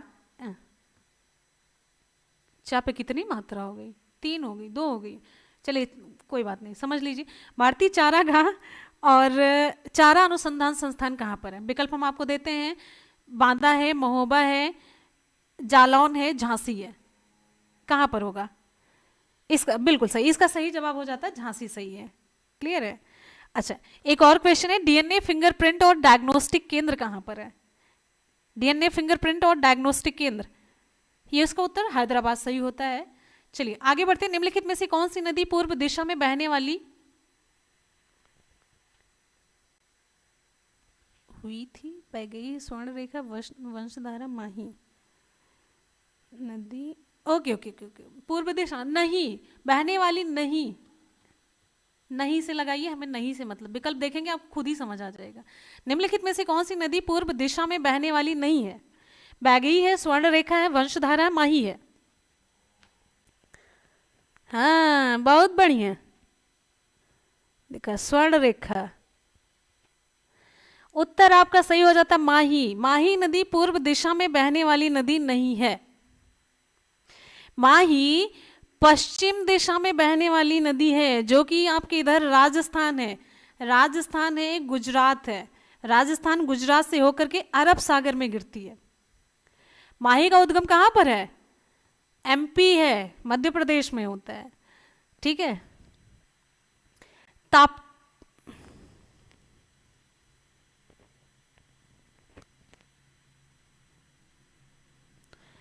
ये अब माही जो है, नहीं माही है, ताप्ती है, साबरमती, लूनी, नर्मदा, ये सभी पश्चिम की ओर बहने वाली नदियां हैं। क्लियर है? पूर्व की ओर बहने वाली नदियां कहाँ पर गिरती? पूर्व की ओर जो बहने वाली नदियां होती कहाँ पर गिरती? बंगाल की खाड़ी में गिरती हैं। करेक्ट। चलिए, हाँ एकदम सही है। अच्छा, अब यहाँ पर एक क्वेश्चन और बताइए, ब्रह्मपुत्र नदी को चीन में किस नाम से जानते हैं? ब्रह्मपुत्र नदी को, ब्रह्मपुत्र नदी को चीन में किस नाम से जानते हैं? ब्रह्मपुत्र नदी को चीन में किस नाम से जानते हैं? सांगपो, सांगपो, जमुना, दिहांग, किस नाम से जानते हैं ब्रह्मपुत्र को? चलिए जल्दी से बताइए। ब्रह्मपुत्र नदी को चीन में किस नाम से जानते हैं? आपको बताते चलते हैं, डेली आप सभी की क्लास 2 बजे दोपहर की और रात 10 बजे चलती है डेली। इन दोनों क्लास को आप बिल्कुल भी मिस नहीं करेंगे। सांगपो, जमुना, दिहांग, तो इसका सही जवाब हो जाता है सांगपो। और ऐसे क्वेश्चन आपके एग्जाम में पूछे जाते हैं। देखिए, ब्रह्मपुत्र नदी को चीन में सांगपो कहा जाता है, और जमुना का नाम आया तो जमुना कहाँ पर बोला जाता है? बांग्लादेश में। बांग्लादेश में इसे जमुना के नाम से जानते हैं, राइट। और अरुणाचल प्रदेश में इसे दिहांग के नाम से जानते हैं। किससे? अरुणाचल प्रदेश में इसे दिहांग के नाम से जानते हैं। आगे बढ़ेंगे, नेक्स्ट क्वेश्चन साइंस का। प्रोटीन शब्द का प्रयोग सबसे पहले किसने किया था? प्रोटीन शब्द का प्रयोग सबसे पहले किसने किया? प्रोटीन शब्द का प्रयोग सबसे पहले किसने किया था? लीनियस ने, ब्लोर, बेंदा, वर्जिलियस, कौन से नाम है? चलिए जल्दी से बताइए। आगे आप लोगों की रिप्लाई फिर से स्लो हो चुकी है, फिर से एकदम से। अभी कुछ देर के बाद ऐसे थक जाएंगे, जैसे लगता है ना हाथ पैर कमर बुढ़ाऊ जैसे थक जाएंगे। प्रोटीन शब्द का प्रयोग सबसे पहले किसने किया? लीनियस ने, ब्लोर, बेंदा, वर्जिलियस। इसका विकल्प हमारा सही हो जाता है, विकल्प डी से होता है वर्जिलियस ने। प्रोटीन शब्द का प्रयोग सबसे पहले वर्जिलियस ने किया था। अच्छा, एक इंपॉर्टेंट क्वेश्चन बताते हैं जो कि प्रोटीन से रिलेटेड पूछा जाता है। देखिए, मैक्सिमम चीज़ें जो बनी होती है कार्बन, हाइड्रोजन और ऑक्सीजन की बनी होती है, लेकिन प्रोटीन में एक एक्स्ट्रा चीज़ होती है जिसमें नाइट्रोजन जुड़ा होता है। तो ध्यान दीजिएगा, नाइट्रोजन जो किस में पाया जाता है? प्रोटीन में। विकल्प में दिया रहेगा, प्रोटीन है, वसा है, कार्बोहाइड्रेट है, तो प्रोटीन आप सही करेंगे। ये बहुत इंपॉर्टेंट क्वेश्चन है, बहुत ज़्यादा पूछा जाता है, ठीक है। और प्रोटीन अमीनो अम्ल के यौगिक होते हैं, मतलब अमीनो अम्ल से मिलकर के बना होता है। इसकी जो मूलभूत इकाई है अमीनो अम्ल है। जैसे मैंने कई बार ऐसे आपको बताया है, जैसे एक पूरा माला है, हार है, तो इसमें जो छोटे छोटे मोतियां हैं ना, वो अमीनो एसिड है। अमीनो एसिड इसकी छोटी सी इकाई है, और फिर पूरा मिलाकर के जो हार बनता है वो प्रोटीन बनता है। यानी कि अमीनो एसिड इसके निर्माण की इकाई है। और इसके बीच में जो बंध लगा होता है ना, ये दो अमीनो एसिड के बीच में, मतलब दो ये जो माला की मोतियां हैं, इनके बीच में जो बंध लगा होता है, इसे हम कहते हैं पेप्टाइड बॉन्ड। क्या कहते हैं? पेप्टाइड बॉन्ड कहते हैं, ठीक है। और प्रोटीन की कमी से कौन सा रोग होता है? क्वाशियोरकर होता है और मैरेस्मस नामक बीमारी होती है, राइट। क्वाशियोरकर और मैरेस्मस नामक बीमारी होती है, ठीक है। चलिए, अच्छा एक क्वेश्चन आपसे पूछते हैं। ये क्वेश्चन पूछा गया, रेशम और मकड़ियों के जो धागे होते हैं, ये किस प्रोटीन, ये प्रोटीन के बने होते हैं? ये इसमें कौन सी प्रोटीन होती है, किस प्रोटीन के बने होते हैं? बता सकता है कोई? फाइब्रोइन प्रोटीन के बने होते हैं। अच्छा, एक और क्वेश्चन है, त्वचा है, बाल है, नाखून है, सींग है, खुर का जो निर्माण होता है, खुर मतलब जो पशुओं के पैर होते हैं, उनको खुर कहा जाता है। तो ये सब प्रोटीन, मतलब इसमें कौन सा प्रोटीन होता है? त्वचा है, बाल है, नाखून है, सींग है, खुर के निर्माण में कौन सा प्रोटीन भाग लेता है? Gelatin, keratin. हाँ, केराटिन सही है, आप लोग पहुंच जाते हैं, बिल्कुल सही, केराटिन है, बिल्कुल सही। ये हम जो पूछना चाह रहे होते हैं, कभी कभी सेंटेंस नहीं बन पाता, लेकिन आप लोग पहुंच जाते हैं तो बड़ी खुशी हो जाती है। आगे बढ़ेंगे, अगला क्वेश्चन हमारा है,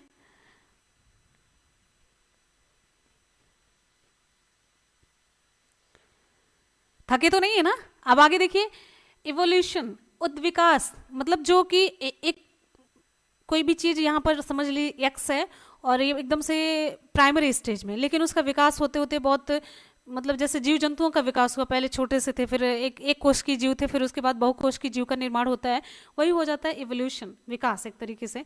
तो इसमें सबसे ठोस प्रमाण किससे मिलते हैं? जो हमारा विकास होता है, एक अलग थे, जैसे मानव का विकास हुआ, पहले कैसे थे अब कैसे, तो सिंपल सा एक छोटा सा कॉन्सेप्ट। तो जीवाश्मों से, अवशेषीय अंगों से, तुलनात्मक संरचना से, या फिर तुलनात्मक प्रौढ़िकी क्या है? इसका सही जवाब हो जाता है, हाँ, जीवाश्म से। सही जवाब इसका जीवाश्म, फॉसिल से मिलता है। भाई अवशेषीय अंग तो अवशेषीय अंग भी है, लेकिन ये सबसे सॉलिड जो मिलता है वो जीवाश्मों से। भाई जो जिंदा, जो नीचे जमीन के अंदर दब गए हैं लाखों करोड़ों वर्ष पहले, उनको देख के ज्यादा समझ आएगा ना कि अवशेषीय अंगों से, अवशेषीय अंग से पता चलता है, लेकिन बहुत थोड़ा सा तुलनात्मक संरचना से भी पता चलता है। चलिए, अच्छा यहीं से ना एक क्वेश्चन पूछा जाता है। अब आपसे पूछते हैं एक संयोजी कड़ी, थोड़ा सा टफ क्वेश्चन है लेकिन कोई बात नहीं। हाँ, तो जैसे देखिए, पादप, पादप और जंतु के बीच, पादप और जंतु के बीच एक संयोजक कड़ी मानी, हम संयोजक कड़ी से रिलेटेड क्वेश्चन पूछ रहे हैं। जैसे हाँ, डायनासोर का हो गया, संयोजक कड़ी से रिलेटेड पूछ रहे, कनेक्टिंग लिंक, मतलब पादप और जंतु के बीच कोई ऐसी चीज है जो कि इन्हें दोनों को जोड़ने का काम करती है। जोड़ने का काम मतलब इनके भी लक्षण इसमें है, इसके भी लक्षण है इसमें, तो यहां से इधर की तरफ विकास हो रहा है। तो कुछ ऐसा हम पूछ रहे हैं, पादप और जंतु के बीच संयोजक कड़ी। बहुत बढ़िया, रिप्लाई भी आ चुकी, युगलीना है, बहुत सही जवाब है, युगलीना है। ठीक है, अच्छा अब यहां पर हम आपसे एक और पूछते हैं, पूछे, सरीसृप, सरीसृप, सरीसृप और स्तनी के बीच में, ध्यान दीजिएगा, सरीसृप और स्तनी के बीच का कनेक्टिंग लिंक क्या है? सरीसृप रेंगकर जो चलते हैं, स्तनी जो कि अपने बच्चों को दूध पिलाते हैं, उनके बीच के कनेक्टिंग लिंक।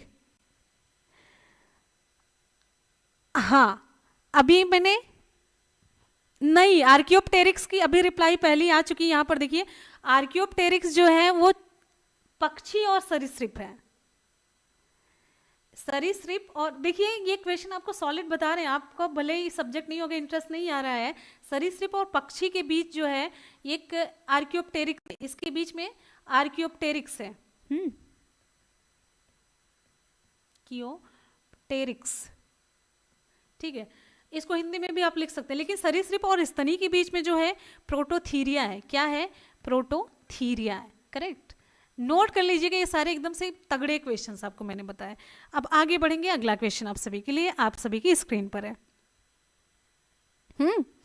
ठीक है, कोई नहीं, आप लोग रिस्पॉन्ड करते रहिए, होता है नहीं, रिप्लाई करते रहिए, गलत होगा कोई दिक्कत नहीं, तभी तो आप सही सीखेंगे। कौन सा पक्षी उड़ नहीं सकता है? कौन सा पक्षी है जो उड़ नहीं सकता है? मोर है, बत्तख है, एमू है, स्टॉर्क है, कौन सा सही होगा? हाँ, कौन सा पक्षी उड़ नहीं सकता है? कौन सा ऐसा पक्षी जो उड़ नहीं सकता है? इसका सही जवाब हो जाता है ये एमू है, विकल्प आपका सी सी होता है, एमू है। एमू पक्षी उड़ नहीं सकता है। और वैसे जनरली क्या होता है, पक्षी उड़ सकते हैं। पक्षी क्यों उड़ सकते हैं? जो उनकी हड्डियां होती हैं ना, पोरस होती हैं, छिद्रयुक्त होती हैं और उसमें वायु भरी होती है। अच्छा चलिए, एक क्वेश्चन बताइए, बहुत ही अच्छा सा क्वेश्चन है। पक्षियों का महाद्वीप किसे कहा जाता है? एशिया को, दक्षिण अमेरिका, उत्तरी अमेरिका, अफ्रीका, पक्षियों का महाद्वीप किसे कहा जाता है? विकल्प मैंने आपको दे दिया। पक्षियों का महाद्वीप किसे कहा जाता है? दक्षिणी अमेरिका, उत्तरी अमेरिका, एशिया या फिर अफ्रीका को? आगे बढ़िए, नेक्स्ट क्वेश्चन हमारा, अगला क्वेश्चन आप ध्यान से देखिए और रिप्लाई करिए। शाबाश, बहुत बढ़िया, इसका सही जवाब हो जाता है, हाँ इसका सही जवाब हो जाता है दक्षिण अमेरिका। अच्छा, सबसे बड़ा अंडा किस पक्षी का होता है? सबसे बड़ा अंडा किस पक्षी का होता है ये आपको बताना है। और दूसरा क्वेश्चन यहीं से रिलेटेड, संसार का सबसे बड़ा पक्षी कौन सा है और सबसे छोटा पक्षी कौन सा है? ये बिल्कुल भी टफ नहीं है, ये मैंने ऐसा, संसार का सबसे बड़ा अंडा जो होता है किस पक्षी का है? इसका सही जवाब हो जाता है ऑस्ट्रिच या फिर शुतुरमुर्ग। कभी ऑस्ट्रिच करके लिखा रहे ना, ऑस्ट्रिच ऐसे, तो परेशान मत होइएगा। तो ये ऑस्ट्रिच, ये शुतुरमुर्ग ही है, दोनों एक ही चीज है, ध्यान रखिएगा, यही आपसे बताना चाह रहे थे। और साथ ही साथ में जो सबसे बड़ा पक्षी कौन सा है? शुतुरमुर्ग है, और सबसे छोटा कौन सा? हमिंग बर्ड है। आगे बढ़ेंगे, अगला क्वेश्चन है नेक्स्ट, आप सभी की स्क्रीन पर है। न्यूटन के गुरुत्वाकर्षण नियम मान्य है कहाँ पर? न्यूटन ने जो गुरुत्वाकर्षण का नियम दिया था वो कहाँ पर मान्य है? सिर्फ पृथ्वी पर, सिर्फ प्रयोगशाला में, सिर्फ चंद्रमा पर, या फिर सभी जगह पर मान्य है? विकल्प यहाँ पर हमारा कौन सा सही होगा? न्यूटन का जो गुरुत्वाकर्षण नियम मान्य है कहाँ पर? इसका सही जवाब हो जाता है विकल्प आपका डी से होता है सभी जगह। न्यूटन का गुरुत्वाकर्षण का जो नियम है सभी जगह, यानी कि कहीं पर भी मान्य है। देखिए, दो वस्तुओं का यदि द्रव्यमान होता है तो उनके बीच एक आकर्षण बल कार्य करता है जिसे हम कहते हैं गुरुत्वाकर्षण। ये बहुत सारे हैं। एफ जो अनुक्रमानुपाती है m1 m2 के, दो वस्तुओं के जो द्रव्यमान होंगे m1 m2 हो जाता है और ये गुरुत्वाकर्षण अनुक्रमानुपाती होता है। तो ऐसे है, बस इतना जानते रहिए, आगे बढ़ेंगे। प्रोटीन का पाचन शरीर के किस अंग में होता है? क्वेश्चन बहुत सारे हैं, अभी साइंस के ही मिल रहे हैं। प्रोटीन का पाचन शरीर के किस अंग में होता है? ग्रास नली है, उदर है, मुख गुहा है, सभी जगह, कहीं भी। प्रोटीन का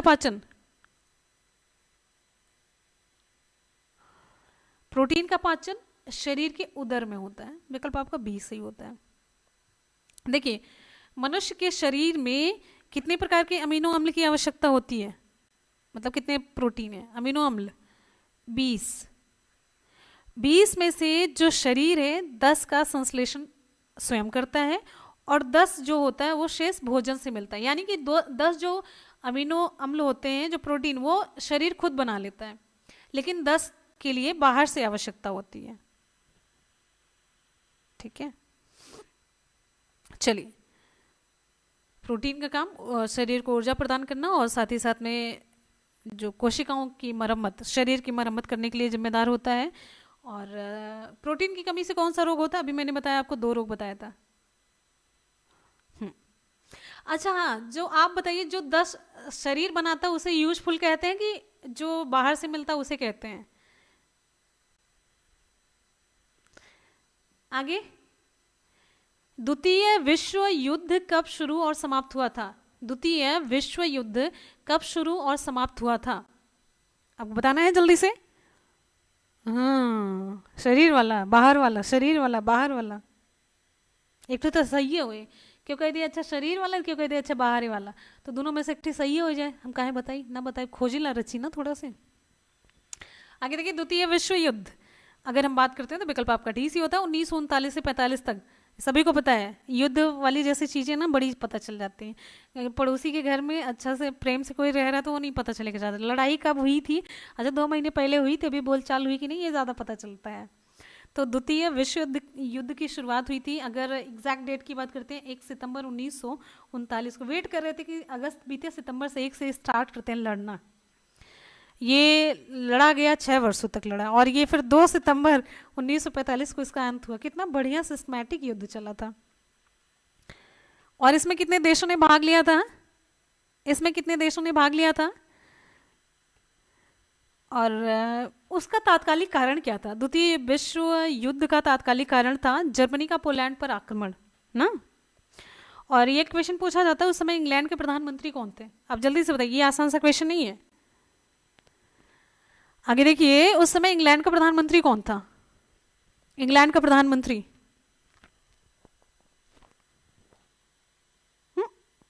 इंग्लैंड का प्रधानमंत्री, इटली। इंग्लैंड का प्रधानमंत्री चर्चिल थे, विंस्टन चर्चिल, बहुत बढ़िया। और अमेरिका के राष्ट्रपति कौन थे? क्वेश्चन पूछा गया भाई, ऐसा थोड़ी ना हम ऐसे मार रहे हैं तुक्का। आगे देखिए, तो उस समय अमेरिका का राष्ट्रपति कौन था? ना, रूजवेल्ट थे, रूजवेल्ट।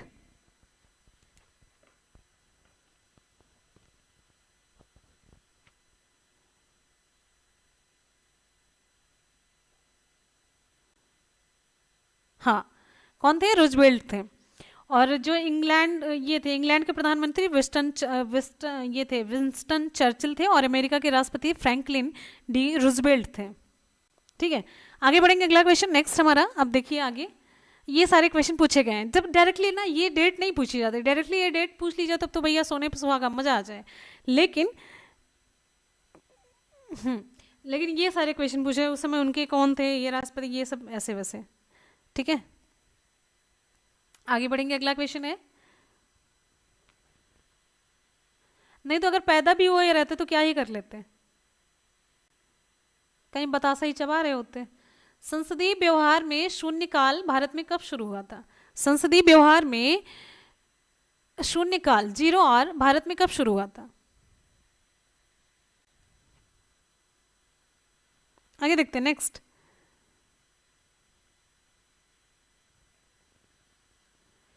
विकल्प यहां पर आपका 20 ही होता है। 1962 में शुरू हुआ था, 1962।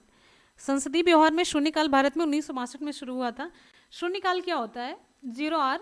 ये संसद के दोनों सदनों में प्रश्नकाल की ठीक बाद के समय को हम शून्यकाल कहते हैं, राइट। ये 12 बजे प्रारंभ होता है और 1 बजे दिन तक चलता है। 12 बजे प्रारंभ होता है और 1 बजे दिन तक चलता है। और आपको बताते चलते हैं,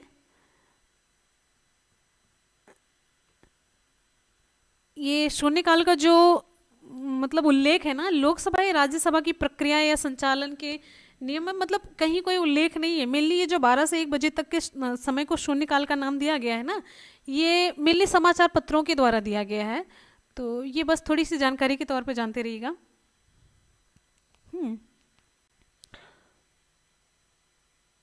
हाँ, अब आगे बढ़ते हैं। अगला क्वेश्चन आपको बताते चलते हैं, नेक्स्ट। अंतरराज्य विवादों में समन्वयन के लिए भारत के संविधान के निम्नलिखित में से किस अनुच्छेद के तहत एक अंतरराज्य परिषद का गठन किया गया है? अंतरराज्य विवादों में समन्वयन के लिए भारत के संविधान में अगर विवाद हो जाता है तो समन्वयन के लिए भारत के संविधान के निम्नलिखित में से किस अनुच्छेद के तहत एक अंतरराज्य परिषद का गठन किया गया? भाई अगर ऐसा विवाद हो जाता है तो फिर कैसे करेंगे?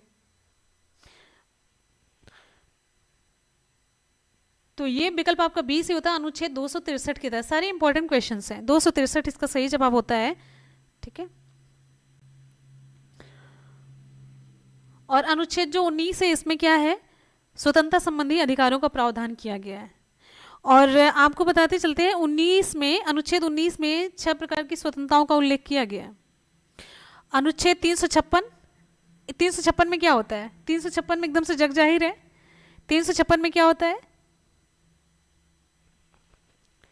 356 में क्या होता है? 356 में राष्ट्रपति शासन क्या है? राष्ट्रपति शासन। 352 में क्या है?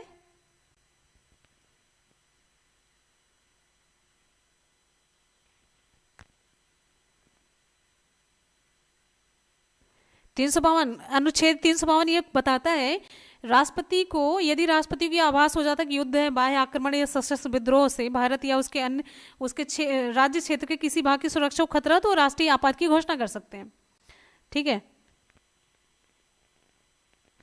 और 356 कहता है कि राज्य में जब संवैधानिक तंत्र विफल हो जाता है तो इस दशा में राज्य में आपात घोषणा या राष्ट्रपति शासन की घोषणा हो सकती है। और सबसे पहले राष्ट्रीय आपात की घोषणा कब की गई थी? 1962, 63, 64 या फिर 61, कब की गई थी?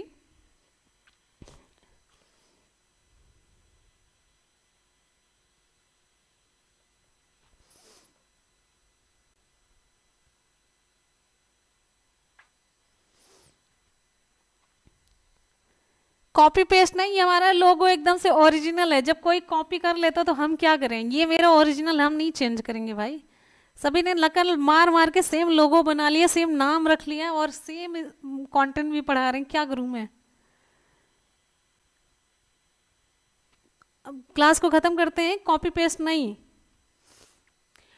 हाँ, तो सबसे पहले 1962 में हुई थी। सर्वप्रथम राष्ट्रीय आपात की घोषणा 1962 में चीनी आक्रमण के समय की गई थी। ठीक है, तो यहाँ पर आज की क्लास इतना ही। आप लोग थक जाते हैं।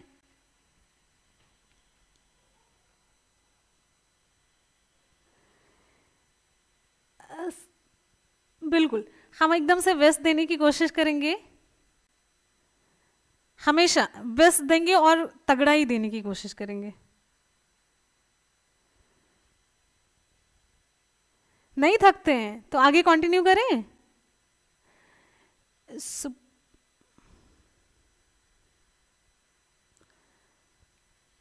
भाई सारी चीजें मैंने मेहनत से बनाई, एकदम से ओरिजिनल है, मौलिकता से भरपूर है पूरा चैनल, कंटेंट सारी चीजें हैं।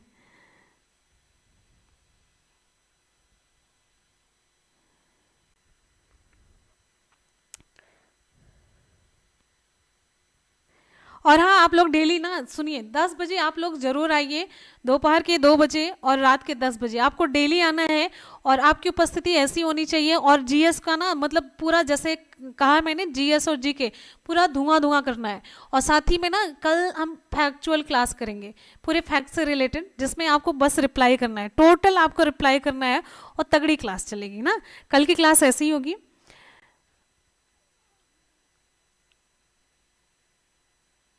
मैम सुनो, सिलेबस के अकॉर्डिंग भी बुक से, हाँ बिल्कुल। कल हम आपको ना देखिए, देखिए जब हम ना कुछ मेहनत करके जैसे अपलोड करें, हम आपको टॉपिक वाइज, जैसे टॉपिक या फिर कुछ थ्योरेटिकल दें, थ्योरी से रिलेटेड, तो आप लोग उससे भी ना अच्छा रिस्पॉन्ड किया करिए, मेहनत से पढ़ना सीखिए।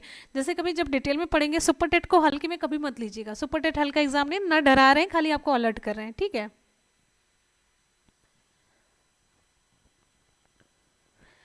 डेली आपको 10 बजे आना है और दोपहर के 2 बजे आना है। हम आपको सारे कंटेंट प्रोवाइड कराएंगे, और थ्योरेटिकल भी होगा और एकदम से फैक्चुअल भी होगा। हाँ, सीडीपी भी कवर करवाएंगे, सीडीपी की थ्योरी के साथ हम क्लास करवाएंगे, ठीक।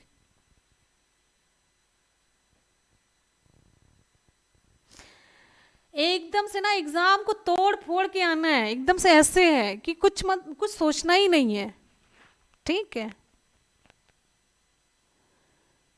हाँ, हिंदी की थ्योरी की एक क्लास हुई थी जिसमें मैंने वर्णमाला पढ़ाया था। वही है, जैसे मैंने जब थ्योरी की क्लास हमने पढ़ाई थी, तो वहाँ पे रिस्पॉन्स आप लोगों का देखिए उतना नहीं आता, तो फिर बहुत ज़्यादा उसमें मेहनत लगती है।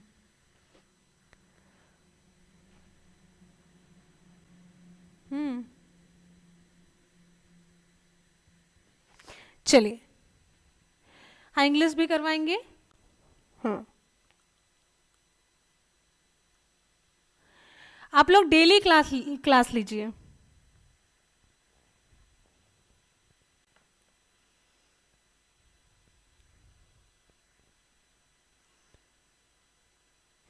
हाँ वही ना, लोगों मेरी पहचान थी, दुख होता है पता है। आप करिए जो भी करना है कुछ भी तरीके से, लेकिन एक होता है ना, जब अपनी चीज़ों से कोई छेड़छाड़ करता है, आपको करना, आप पर्टिकुलर अपना काम करिए ना, कोई दिक्कत नहीं। नकल करके, चोरी करके, और एक उस चीज़ से जब लगाव है ना, तो उससे छेड़छाड़ बड़ा बुरा लगता है, बहुत ज़्यादा बुरा लगता है। लेकिन ठीक है, वो तो मैं थी, कोई और होता तो समझ आ जाता।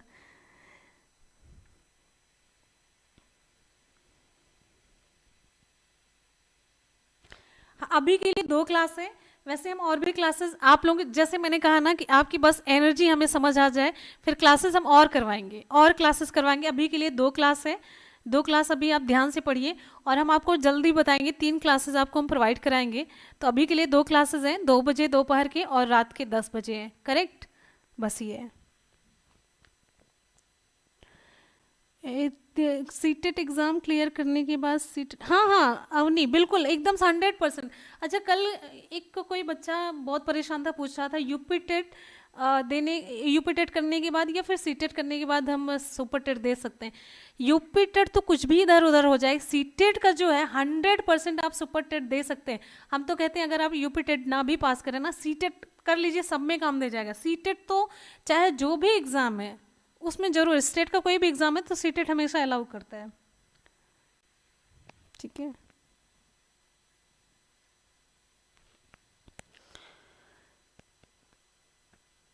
पीछे कभी नहीं रहना, पीछे कभी नहीं रहना है, एकदम से। पता है ऐसा करिए ना, जो कुछ भी एक्स्ट्रा करने वाले, जो मतलब तीर मारते हैं ना, कोई एक्स्ट्रा वाले बच्चे नहीं होते हैं, बस उनके अंदर ना मेहनत की आग होती है और कुछ नहीं होता है। वो एकदम से एक्स्ट्रा ऑर्डिनरी वाले बच्चे नहीं होते हैं, 30 मार खा नहीं होते हैं, खाली वो मेहनत करना जानते हैं। तो आपके अंदर अगर मेहनत की आग होगी ना, मेहनत की आग है ना, सीरियसली आप 100% सफल होंगे, 100%, कोई रोक नहीं सकता है। और पता है, जब तक विपरीत परिस्थितियां नहीं होती ना, तब तक सफलता का मजा नहीं आता, और तब तक बच्चे सफल भी नहीं होते हैं, ठीक है।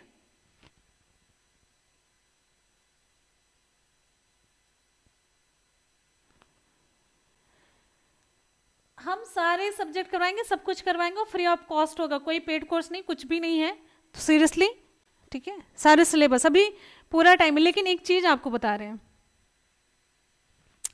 आपका 122 सुनकर मैंने 135 लाया, क्या बात है, बहुत बढ़िया। मेहनत की आग कैसे आएगी मैम, क्या करना है? और मैम अब मेहनत की आग सिंपल सी चीज़ है। देखिए एक चीज़ है जो आप लोग थोड़ा सा निराश हो जाते हैं, किस चीज़ से निराश होते हैं बताऊं? बस इस चीज़ से निराश होते हैं कि अभी वैकेंसी नहीं आई। क्या आप ये बताइए, वैकेंसी अभी नहीं आई, जब आएगी तो क्या आप एकदम से 0% तैयारी के साथ जाना चाहते हैं? वैकेंसी तो आएगी, 100% है, ये भी जग जाहिर है कि वैकेंसी आनी है, आएगी, जरूर आएगी। लेकिन वो बच्चा ज़्यादा तैयारी के साथ, हम कह रहे हैं 100% क्या 200% तैयारी के साथ आप जाएंगे तब बेटर है कि 0% या फिर 10% या फिर 15%। हम कह रहे हैं एग्जाम से पहले आप ये सेटिस्फाइड होकर के निकलिए कि हमने तो सब पढ़ लिया जितना सिलेबस में। वो तैयारी मांगता है सुपर टेट। सुपर टेट की मेरिट ना हल्की फुल्की नहीं जाती है, सुपर टेट की मेरिट कायदे की जाती है, और कायदे की, और उसमें इतने सब्जेक्ट हैं और इतना मतलब कुछ छूटता नहीं है सुपर टेट में।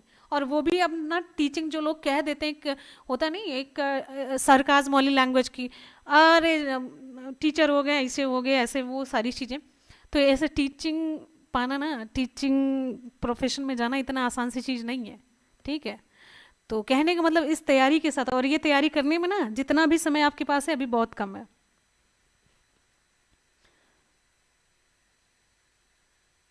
ठीक है?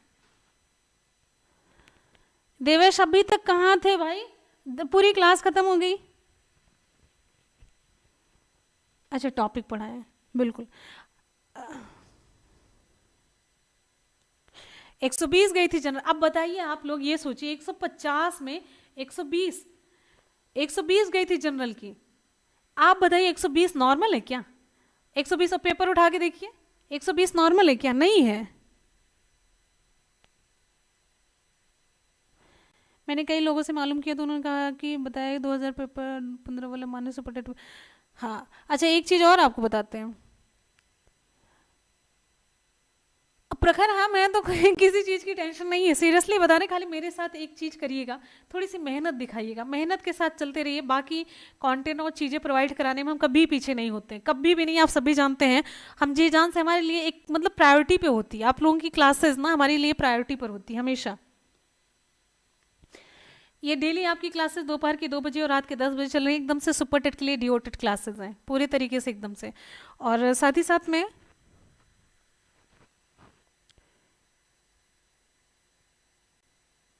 हाँ अच्छा, एक चीज़ और, अभी किसी बच्चे ने पूछा था मार्क कॉपी पेस्ट करके कि ये जो 40% का कॉन्सेप्ट है, ये परसेंट का कॉन्सेप्ट है, भूल जाइए भाई, भूल जाइए। हम ये कह रहे हैं एकदम से देखिएगा, ये पूरा एकदम से ना ये है कि सही सलामत एग्ज़ाम हो गया है, हो जाएगा।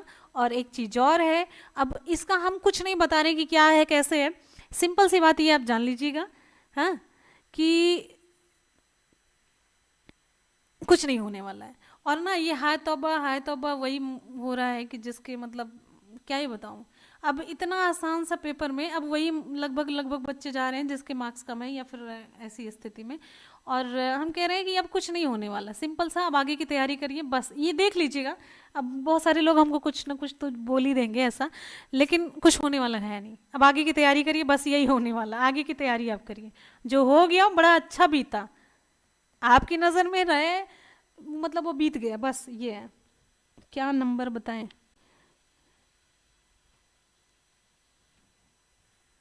जुड़ेगा क्या? क्या जुड़ेगा? यूपीटीटी जुड़ेगा क्या? अब मतलब वही है ना कि अभी कुछ हुआ नहीं, मुंह बाके बैठ गए। सो टीटी का नंबर किसने बोला जुड़ेगा? अभी तो कुछ ऐसा नहीं आया नोटिफिकेशन। ये जिस महान पुरुष या महिला ने कहा उससे जाकर के संपर्क कर लीजिए। अब सो जाओ मैम, कल से शुरू करो रन। अच्छा रन का आगाज करो, वाह वाह वाह वाह वाह। Okay Prachi, thank you.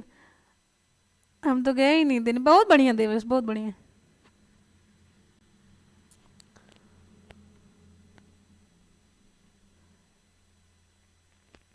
तो सर से पूछ लीजिए।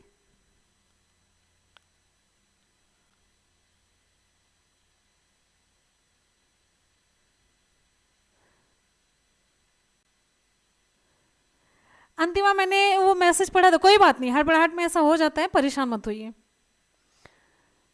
लेकिन फिर भी स्कोरिंग अच्छी है, कोई दिक्कत नहीं। और किसी को कोई कमेंट पूछना? ममता गुड नाइट। और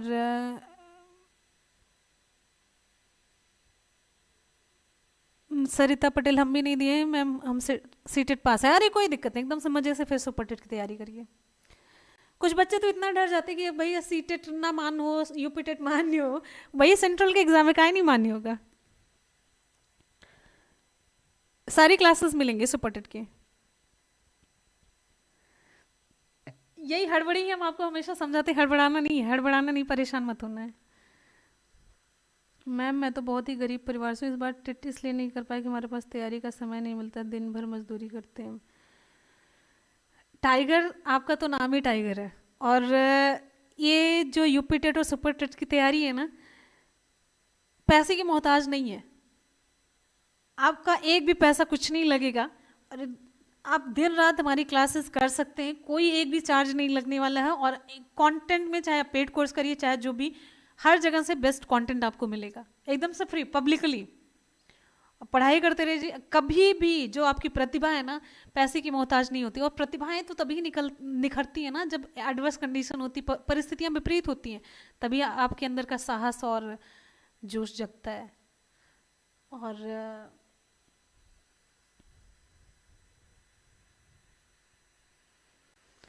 मैम मैं 12 घंटे शॉप पर काम करता हूँ। क्या बात है, आप लोग बस थोड़ी सी और मेहनत करते रहे, सब चीज़ें हो जाएंगी। सबके साथ कुछ न कुछ चीज़ें हैं, सबने स्ट्रगल किया है खुद की। आज जो आप ऐसा देख लेते ना, कोई ऐसा नहीं हुआ रहता है। बहुत सारी चीज़ें, स्ट्रगल सबकी लाइफ में है, बहुत। बिना स्ट्रगल किसी की कहानी ही नहीं बनती है।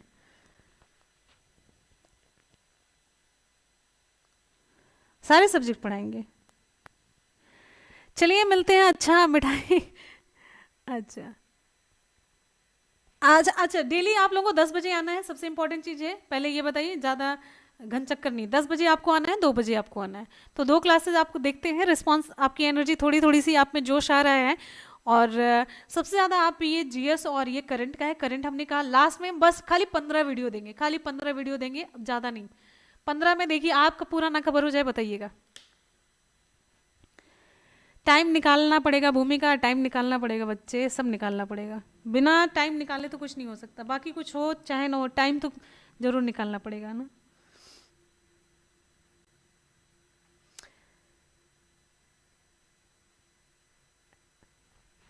हौसला हमेशा बढ़ाते रहेंगे, जितने भी हमारी भरसक एक हमसे जो भी हो पाएगा वो हम सारी चीज करने के लिए तैयार हैं। आप परेशान मत होइएगा। कोई भी ये छोटी छोटी चीजें ना किसी के रास्ते का रोड़ा नहीं बन सकती हैं। बाकी हम तो है ना, किसी भी चीज की कैसे भी जरूरत है, हम तो हैं।